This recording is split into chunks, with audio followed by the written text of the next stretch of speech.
I've been looking at the crypto market today. Here's, for example, XRP, which right now is getting itself back to a crucial resistance. I've been looking at Solana, which is in a pretty similar story. And I've been looking at Bitcoin, which if we zoom out real quick to, for example, a daily right here, as you can see, is stuck between a rock and a hard place. But whenever these type of things happen, like the market coming down a little bit and us not being able to, hey, wait a minute, that lamp is the wrong way around. Not being able to get over the freaking hurdles. Should we panic? Is the bull market over? I say shame.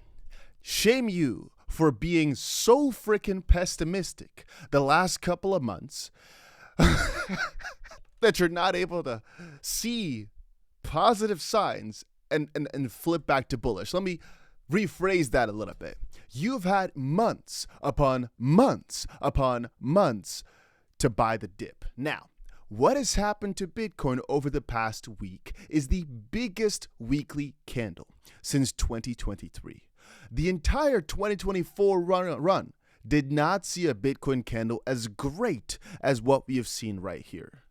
We've been going down a little bit, sure, but really, even when you look at XRP, which is not the best example, Bitcoin actually is continuing on.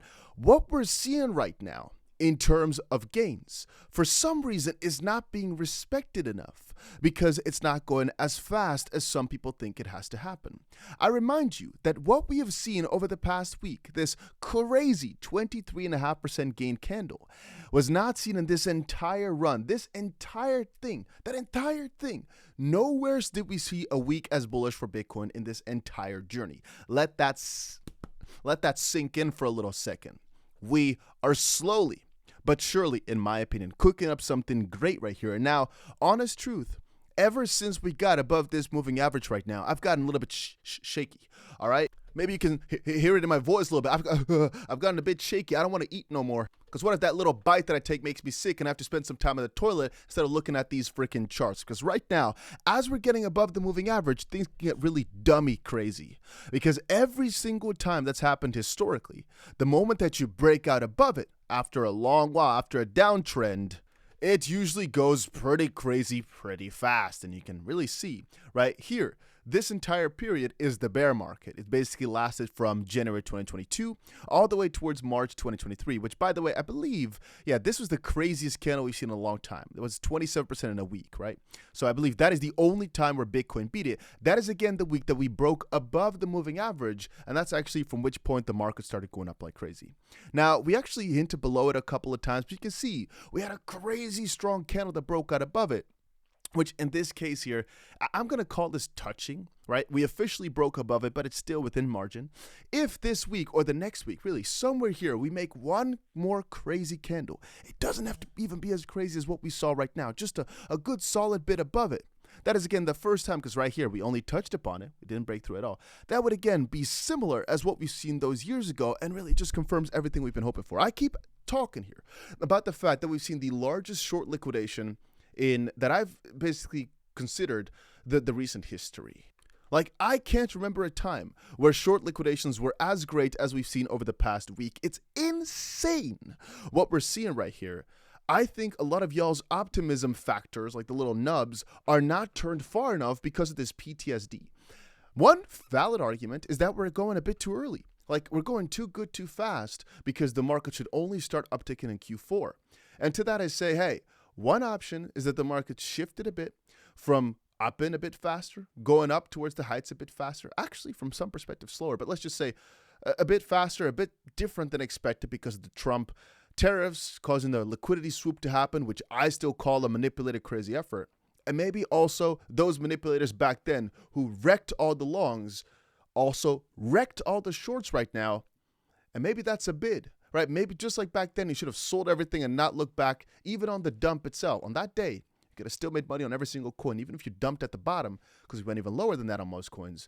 Maybe a similar situation has come up right now, where right now, even though a lot of coins were higher a couple of days ago, it's still in my own opinion, and just logically perhaps, still perhaps a buy here within these levels, because maybe, just maybe, things are really only about to start super cycling from here on forward once we cross the bridge for Bitcoin. Now, here's another moving average from a different angle, depending, of course, on which moving average you use. From this angle, we have only barely touched it, but we didn't actually touch it the previous time, and this is the first touch that we've seen in this entire bearish trajectory. And I basically argued two of the most bullish factors have been bullish engulfing, which we've seen right there, that I basically called an absolute bid. And the second is, again, that cross above the main moving average, which we're waiting for still. But thus far, every single time it has happened, as you can see right there, the breakout candle above the moving average, which we've yet to see, as I dubbed earlier. The moment that happens, the bull market basically goes crazy and starts. Here you can see it again, the moment that it broke above it. It happened once here, but actually that was also a bid. It happened another time here. That was also a bid. Every single time it actually closes above it, historically, because we're right now all the way back to 2017, right? Every single time historically that has gone above it with a crazy candle, it was a massive bid and we made crazy sums of money. Life-changing generation, I don't know, generational money, a life-changing event. So all we need is a little crazy candle. That's another like $5,000 higher. Once we get that, we're back in the golden and the promised lands, and oh, we're going crazy. Right now, it's just basically a game of chicken, a game of patience as we're waiting for the market to get another leg up. Be patient, though. This is the craziest candle we've seen in a long time. It's a matter of patience, all right? Rome wasn't built in a day, I like to sometimes add. And also, I have to remind y'all again, if you're looking for a platform to trade on, I've got a couple of links down below to the platforms I personally use. Like, for example, Blowfin right here. We've got a nice little hyperliquid trade that's up about $65,000 right now, which is pretty cool to look at. And our bots over on Payonix, which is another crypto exchange mostly based around bots, which are also doing okay. They've done better, but they're doing pretty okay. They're just gritting up profits every single day, as you can see right here. Hyperliquid for the past 5 days, just from having this bot open, cashed me out $154, and it's up $340. But I digress. I wanted to say that in times like this, you have to really realize that the majority of the gains in the crypto markets are made in a very short time, and there are two main ways to invest. Momentum, so you go with the flow, or value, which is you try to buy something at a very steep discount. The past couple of months for value, you get a coin that's significantly discounted to its previous prices. Hey, solid for you. Right now, you're up a ton.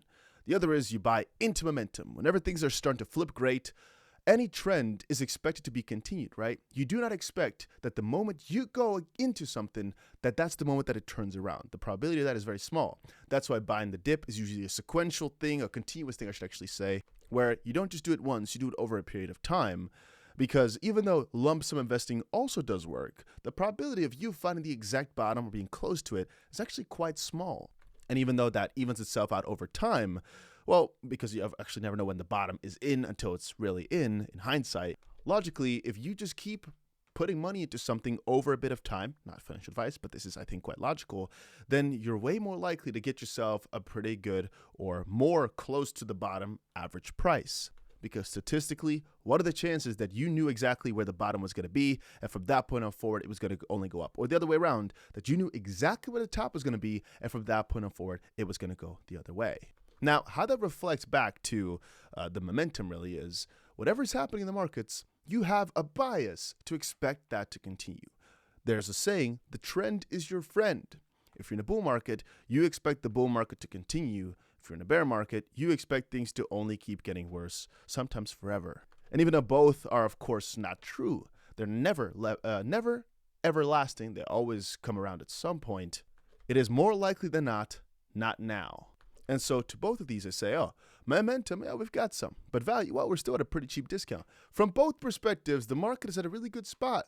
The only negative thing people can call is, well, but you were able to buy a couple weeks ago for like under 60,000 a Bitcoin or under $1 in XRP. And I say to that, yep. Well, but worst case, you bought a little bit too high.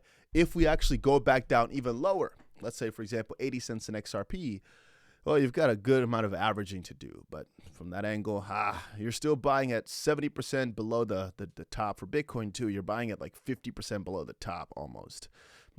Okay, maybe you bought a little, 10K higher than you could have had, a 15K higher than you could have had. It's like me talking right now about buying Bitcoin at $1,000 or $1,400. In the end, it doesn't really matter, right? When Bitcoin went to $2,500, I was thinking, damn, I could have bought it below 1,000. When it went to 10,000, I thought, damn, I could have bought it below 3,000.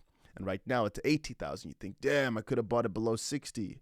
You always have this thinking process. It'll happen in a similar fashion as we get to 400K. You'll keep thinking, oh, I could have bought below 100,000 or 150,000. Oh, I could have bought below 200,000. So whatever. Like I said, at some point, the altcoin season will start again and everybody will just make money left, right, left, right. If you don't feel it yet, if you want to wait for the markets to get better, makes sense. That's completely fair because you don't want to waste money or you want to waste your time on smaller opportunities. But a lot of the gains are also made in the come up of that because that's really where all of a sudden quicker spikes happen on the main coins. All the smaller coins, they come later and later as the cycle kind of goes from bigger coins to smaller and smaller coins, at which point it ends because everything is just popping off. But anyway, that was it for my little update on right now. Just wanted to say the market's still doing pretty good, even though there's a lot of pessimism, and I don't get it.